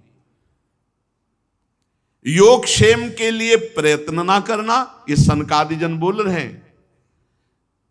किसी की निंदा ना करना, और गर्मी सर्दी को सहन करना सीखना, इससे भी बहुत भजन में रुचि बढ़ती है। जीवन में कभी, ये तो यही वृंदावन में है, नहीं तो गंगा किनारे कहाँ ये पंखा हो, ये सब रेती में पंखा हो, ये सब कुछ नहीं। पूरे जीवन मंत्रमय वृत्ति, अवधूत स्थिति, द्वंद्वों को सहन करना, मान अपमान निंदा स्तुति, इनको सहन करना, इससे भगवत प्राप्ति होती है।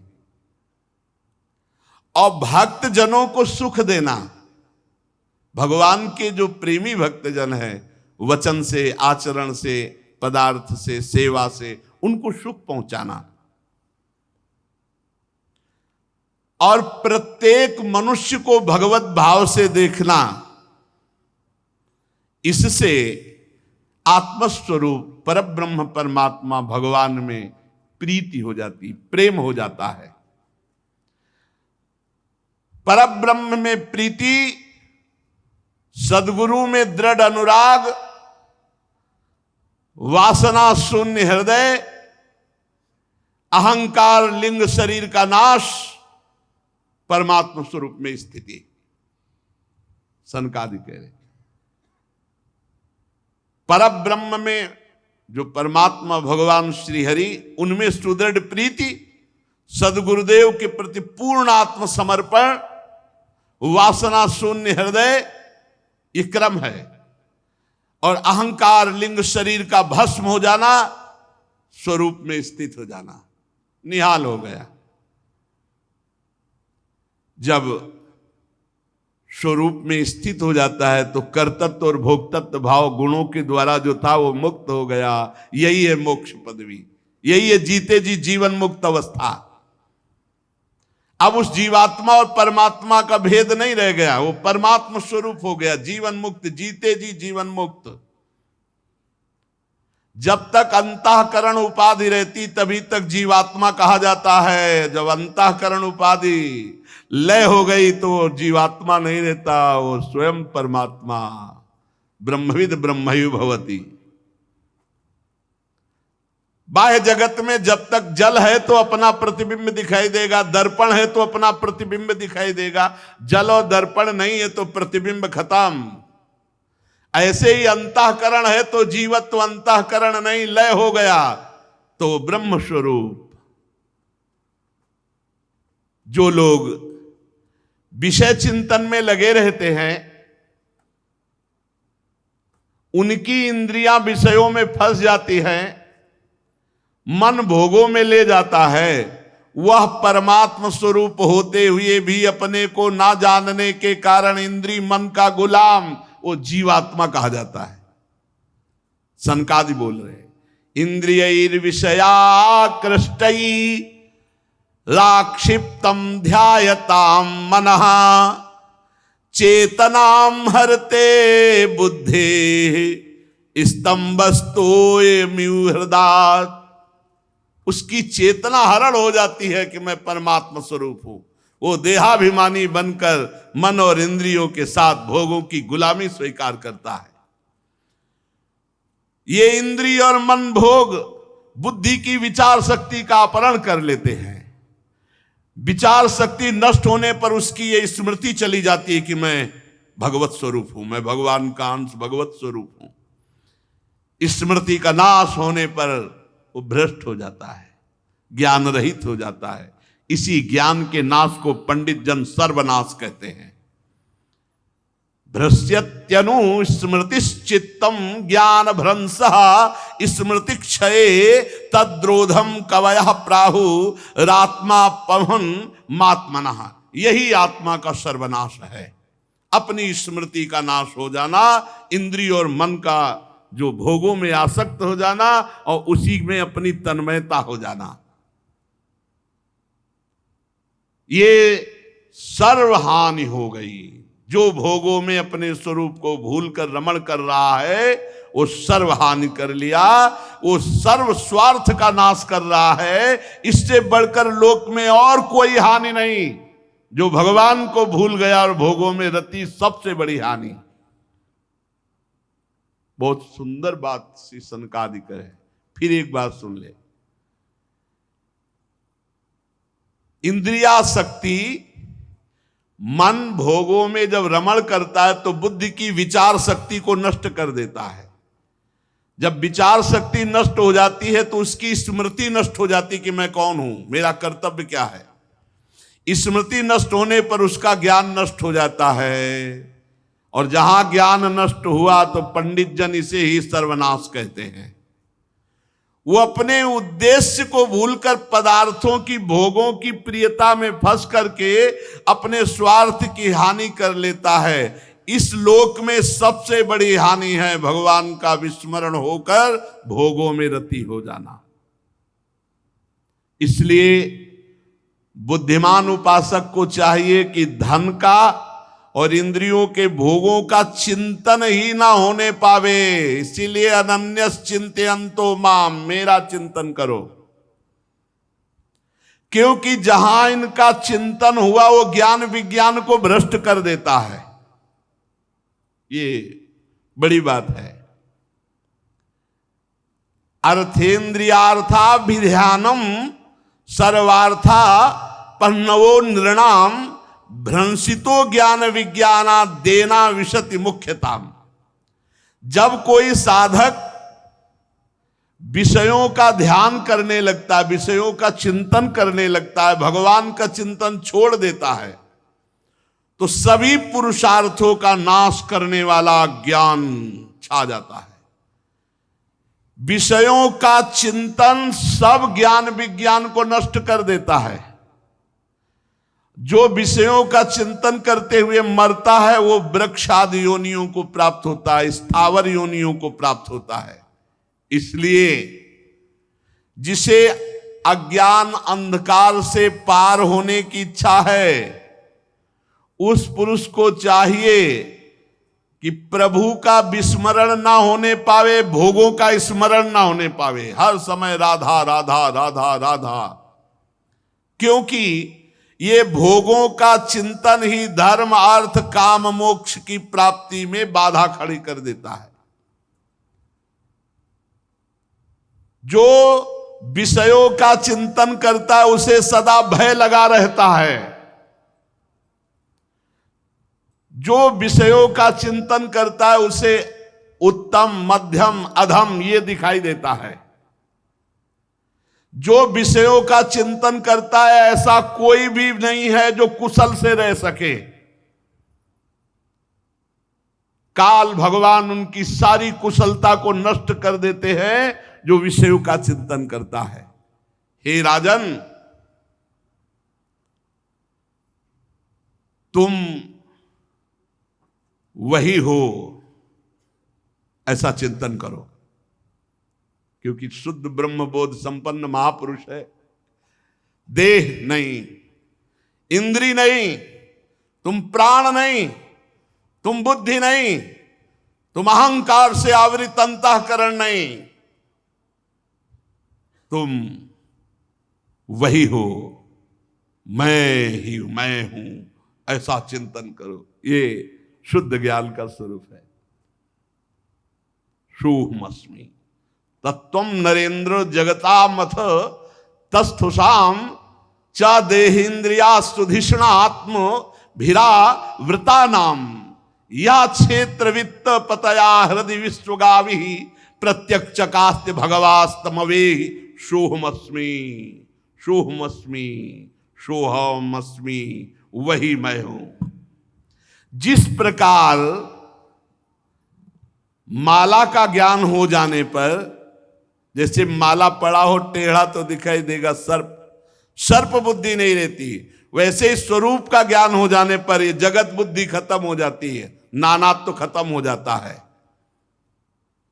बड़े बड़े संत महात्मा जिनके चरण कमलों की अंगुली दल की छिटकती हुई छटा का स्मरण करके इस अज्ञान रूपी हृदय ग्रंथि का भेदन करके छिन्न भिन्न कर डालते हैं,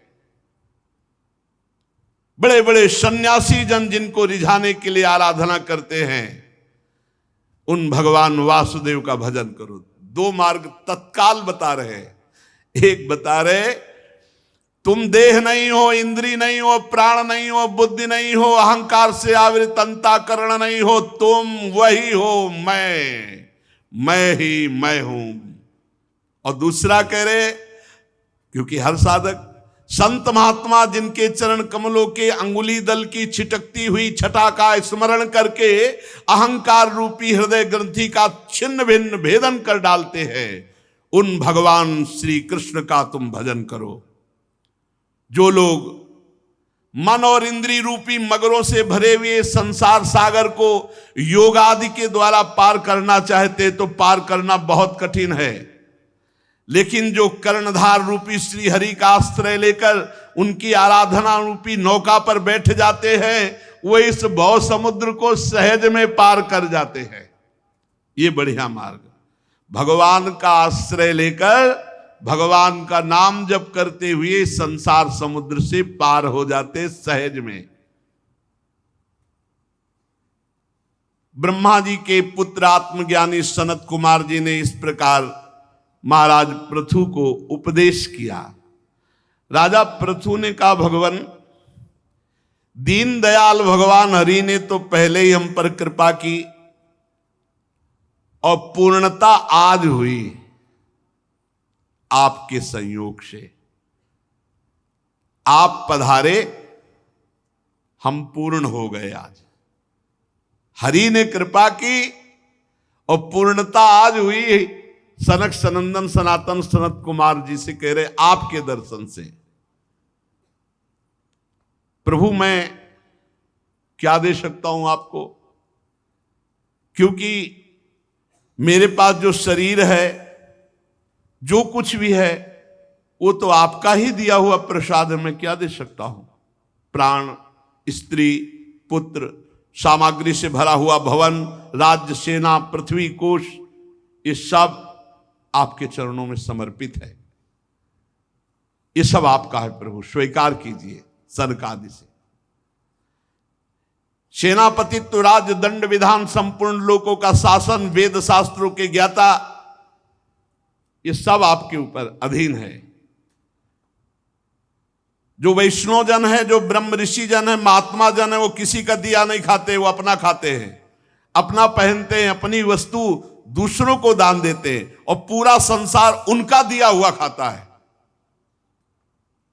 महाराज पृथु सनक सनंदन सनातन सनत कुमार से कह रहे, स्वयमेव ब्राह्मणो भुंक्ते स्वम वस्ते स्वम ददाति च तस्यैवानुग्रहेणान्नम भुंजते क्षत्रियादया। ये जितना लोक है, ये ऋषि मुनि और संत महात्माओं के द्वारा दिए हुए खाता है। बड़ा रहस्यमयी बात कह रहे। ये जो ब्रह्म ऋषि जन है अपना खाते हैं, अपना पहनते हैं, और जो अन्य लोग हैं वो सब उनके द्वारा दिया हुआ खाते हैं। अगर वो ना हो, वो तपस्या ना करे, भजन ना करे, सब लोक नष्ट हो जाए। आप वेद के पारगामी अध्यात्म तत्व का निश्चय किए हुए महापुरुष हैं। आपका दर्शन अभेद भक्ति की उपलब्धि कराता है। आप परम कृपालु हैं,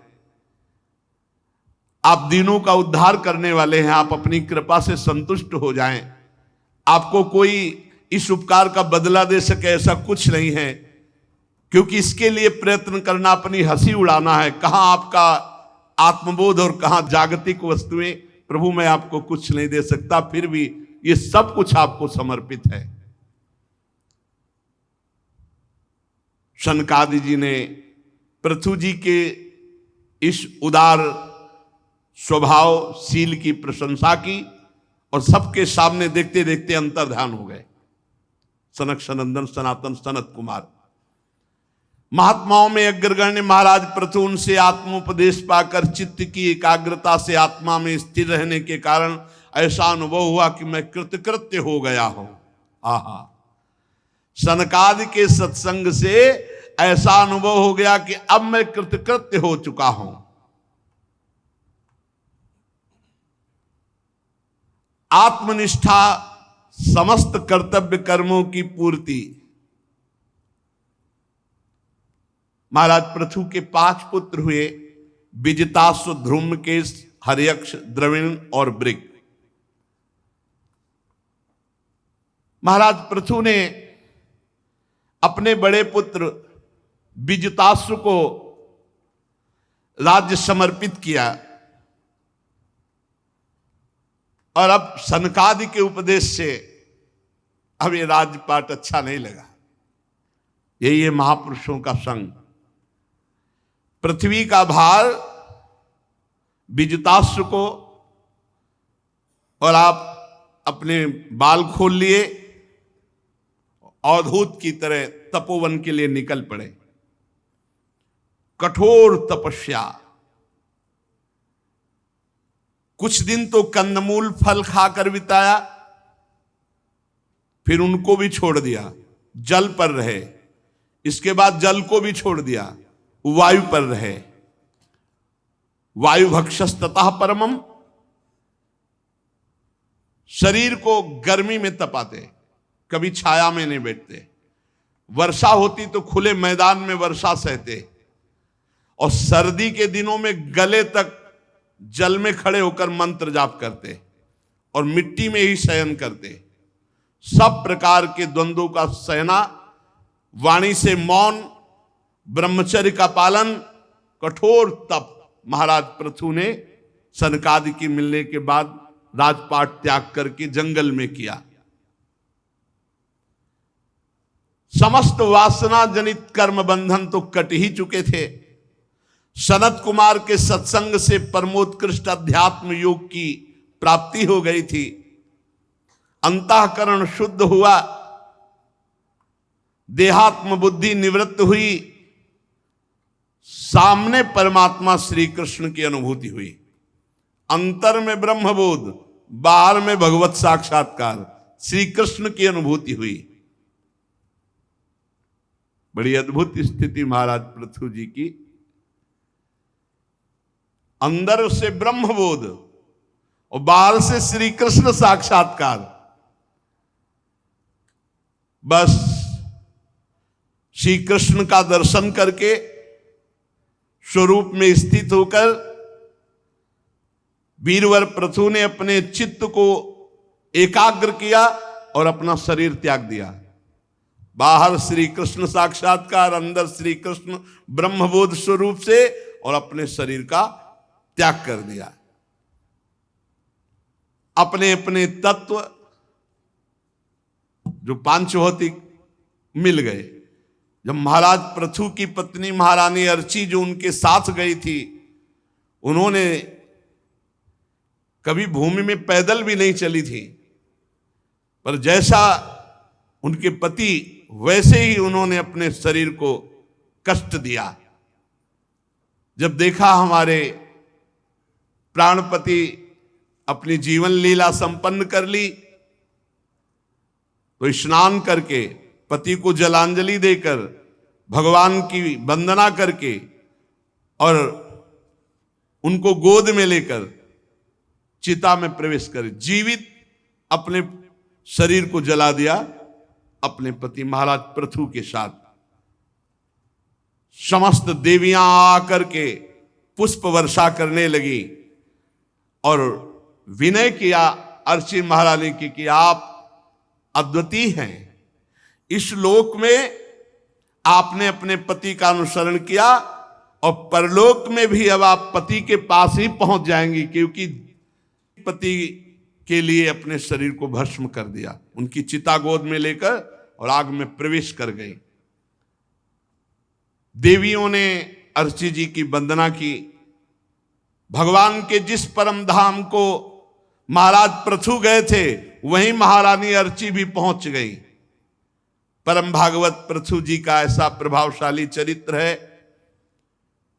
श्री मैत्रेय जी कहते हैं, विदुर जी हमने आपको सुनाया, जो इसे गाता है सुनता है वो निश्चित भगवान के परम धाम को प्राप्त होता है। श्री मैत्रेय जी कह रहे हैं, जो इस चरित्र को गाता है सुनता है वो निश्चित भगवान के परम पद को प्राप्त होता है।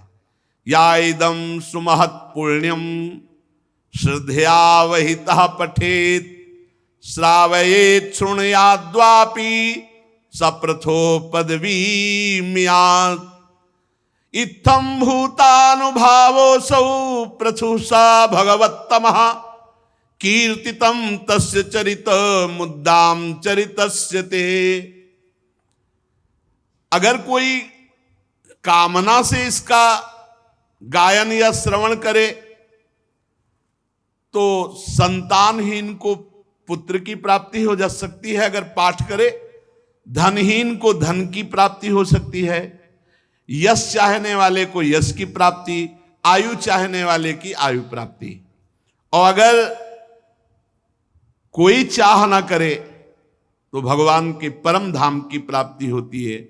ऐसे महामहिम भगवान के अंश से प्रकट हुए महाराज पृथु और अर्ची के पावन चरित्र को अपने लोगों ने श्रवण किया। मनन करें इसका। पूरे चरित्र का सार है, किसी पर दोष दृष्टि ना करें, निरंतर हृदय से नाम जप करें, अपने सारे कर्तव्य कर्मों को भगवान के चरणों में समर्पित कर दें। ये पृथु जी का उपदेश, शनकादि का उपदेश। भगवान की कथा खूब सुनने से हृदय का मोहमल नष्ट हो जाता है, भगवत प्राप्ति की लालसा जागृत होती, गुरुदेव के चरणों का आश्रय होता है, गुरुदेव के वचनों पर विश्वास, शास्त्र वचनों का सार गुरुदेव के वचन। गुरुदेव जो भक्ति की क्रियात्मक शिक्षा भागवत धर्म के आचरण का उपदेश करते हैं उसका अक्षरशः पालन, किसी की निंदा न करना, किसी का अपमान न करना, निरंतर नाम जप करना, भगवत चिंतन करना, इसी से घोर वैराग्य प्रकट होता है। और वैराग्य से तीनों शरीरों का राग नष्ट होता है, आत्मबोध हो जाता है, भगवत साक्षात्कार होता है, जो चाहे वो प्राप्त हो जाता है। पर सावधानी सनकादि ने कहा, जो विषया इंद्रिया अभिरामी हैं, जो इंद्रियों के भोग में मन के द्वारा चिंतन विषयों का करते हैं और क्रियाएं कर, ऐसे लोगों के संसर्ग से बचें, क्योंकि ये हमारे साधना को चौपट कर देंगे, ये हमारे ज्ञान विज्ञान की चेतना को नष्ट कर देंगे, ये हमारी अखंड भगवत स्मृति में बाधा पहुंचा देंगे। हम मनन करके आचरण में उतारे, और ये तो छोड़ दीजिए कि हमें भगवत प्राप्ति होगी कि नहीं। कितने ऐसे चरित्र आप सुनेंगे जिनका परिणाम है सुनने मात्र से भगवत प्राप्ति। ये हम तो नहीं कह रहे ना, ये भगवान व्यास देव जी लिख रहे हैं, श्री सुखदेव जी कह रहे हैं। तो जब रजिस्टर हमारा देखा जाएगा ना, तो बहुत ऐसे प्रमाण हैं जिनमें हमें भगवत प्राप्ति हो जाएगी। ये वृंदावनवासी है, ये कथा सुना है, ये नाम जप किया है, ये दंडवती लगाई है, तो यमराज जी के पास हिसाब नहीं है इनका देने का। तो वो भगवान के हाथ में है हिसाब, और भगवान करुणामय है। भगवान एक पक्ष देखते हैं भक्त का, भगवान दो पक्ष नहीं देखते। जब भगवान के पास हिसाब जाता है तो भगवान एक पक्ष देखते, जन अवगुण प्रभु मान न खाऊ, वो ये नहीं देखते। दीन बंधुवत, ये मेरा है बस, इसने मन वचन कर्म से मेरा सहारा लिया, इसकी जो गलती वो मेरी गलती है, क्योंकि मेरे सहारे था ना, बस पार हो जाते हैं। अपने को भगवत प्राप्ति की चिंता नहीं करनी, अपने को भगवत चिंतन करना है। पूज्य श्री भाई जी हनुमान प्रसाद पोद्दार जी कहते, उत्तम भागवत वो है जो किसी बात की चिंता ना करके हर समय भगवत चिंतन में रहता है। भगवत चिंतन क्या चाहिए? कुछ नहीं, भगवत प्राप्ति नहीं, बार बार जन्म मरण हो, हमें इससे भी मतलब नहीं, इससे भी मतलब। कितनी मस्ती है यार, कितनी मस्ती है। अपने लोग हाय हाय, मतलब किसी की बातें सुनकर ऐसा लगता कितना डूबा हुआ है चिंता में। अरे फिर काहे के शरणागत, अपनी चिंता। हमारे पास इतने औषधियां हैं कि भवरोग तो जड़ मूल से नष्ट हो ही जाएगा। एक बार जिसने भगवान का नाम ले लिया, एक बार जिसने भगवान का नाम सुन लिया, दुर्गति शब्द से बच गया। एक बार जिन नाम ली हित सु होए, एक नाम त्रैलोक हितारे। हम ऐसे भगवान के दास हैं। तो बोले निरंतर के लिए क्यों कहते हैं? अरे इतना कीमती, हम एक बार जिसकी महिमा है ऐसी, तो हम बार बार जप करके उनका साक्षात्कार इसी जन्म में करेंगे। अंतिम परिणाम की फाइनल की नहीं, वहां हमको रजिस्टर ही गायब करवा देना है। इतना नाम जप करना है कि यमराज रजिस्टर बंद करके और भगवान के पास भेज दे कि अब हमारे से आगे केस बढ़ गया, भगवान के पास हमारा रजिस्टर पहुंच जाए। इसलिए निरंतर नाम जप करो, भगवद आश्रित रहो, भगवत प्राप्ति। तो अरे भगवत प्राप्त हैं, धाम में बैठे हैं, भगवत स्वरूप है। हम भूल गए अपने स्वरूप को, इसीलिए हम पछता रहे। इसीलिए उसी भूल को सुधारना है। नाम जप, जहां तक हो सके विषयी पुरुषों से बचो। हर समय भगवान के चिंतन में जैसे हमारी वृत्ति बढ़े, वही संग करो, वही शास्त्र पढ़ो, वही आचरण करो, बढ़िया आनंद है। अभी जीवन मुक्त हो यार, कोई बांधे नहीं है। तुम फंसे हो, भगवान ने नहीं फंसा, तुम फंसे। तुम ही को मुक्त होना है। तुम इसके बिना नहीं रह सकते, इसके बिना नहीं रह सकते, इसके बिना नहीं रह सकते। वो बड़े कृपालु हैं, पूरा बगीचा रच दिया। और तुम अब शरीर के बिना रहना सीख जाओ, अभी जीवन मुक्त हो गए और जान जाओगे कि कौन भगवान है, कहां भगवान है, कैसे भगवान, तुम कौन हो। अरे बाजार में तुम्हें जो खरीदना है अपने मन पसंद की खरीद लो, बाजार क्यों लगा दी, अब इसके विषय में क्यों ये बाजार क्यों बना दी गई? नहीं, ऐसे ऐसे प्रश्न करता। किसी माया ने हमको नहीं फांसा, हम अपनी इच्छा रूपी माया में फंस गए, हम अपने शरीर रूपी माया में फंस गए। हमको अपने शरीर और इच्छाओं के राग का त्याग करना है। जिसकी इच्छा का नाश हो गया वो जीवन मुक्त अभी है, भगवत स्वरूप। अभी इच्छा मिटा दो, बस महात्मा हो आप। न कोई सद इच्छा, न कोई असद इच्छा, अभी जीवन मुक्त, मस्त, अभी मस्त। तुम्हारी मस्ती को नष्ट करने वाली इच्छा है, शब्द पकड़ लो। इच्छा मिटा दो, महात्मा हो आप, अभी ब्रह्म हो आप। इच्छा मिटा दो, ब्रह्म भूता प्रसन्नात्मा न सोचति न कांक्षत। मिटाओ इच्छा, अपनी इच्छा को श्री जी की इच्छा में दे दो, अभी सब हो गया।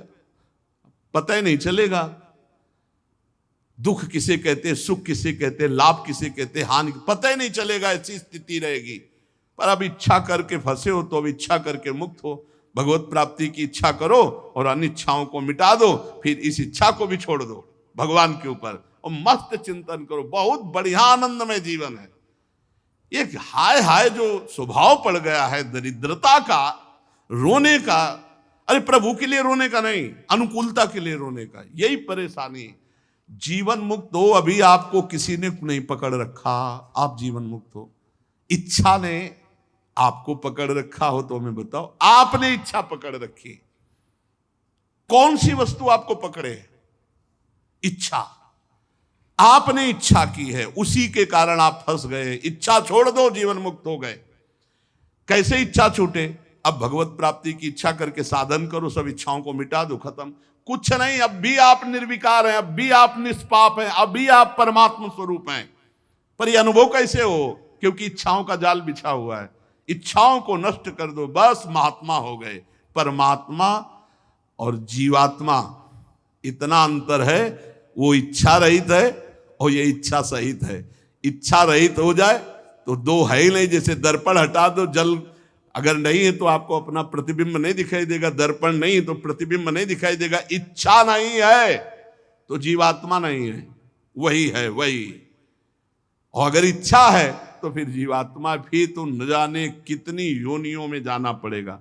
इसलिए भाई इच्छा मिटाने के लिए खूब नाम जप करो। नाम जप इच्छा रहित कर देगा। जितना नाम जप करोगे उतना ही परमानंद बढ़ेगा। श्री राधा वल्लभ लाल की।